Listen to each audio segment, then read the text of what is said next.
আসসালামু আলাইকুম আপু, আপনি কানাডাতে আছেন আর আপনি জানতে চেয়েছেন যে আপনি বুঝতে পারছেন না। হ্যাঁ, আমি যতটুকু জানি বা শুনেছি আপনি দর্জি কাজের উপর সিবি তৈরি করেন, তারপর আপনি কানাডাতে সিবিগুলো বানিয়ে নিয়ে জমা দেন, কোথাও লাগে কিনা বা আপনি দেখেন, খোঁজ নেন যে আসলে আদৌ দর্জি কাজের জন্য কাউকে লাগে কিনা।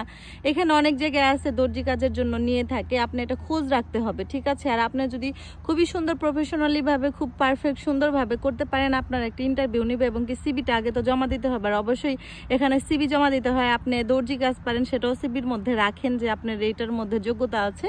তো সেই ক্ষেত্রে আপনি খুঁজে টুজে একটা ইন্টারভিউ দিয়ে নেন। আপনি যদি টিকতে পারেন আপু, যে আপনাকে নিয়েছে, আপনার সেলাই কাজের মধ্যে মানে পারফেক্ট, আপনারটা সুন্দর হয়, তাহলে হয়তো বা আপনাকে নিতে পারে।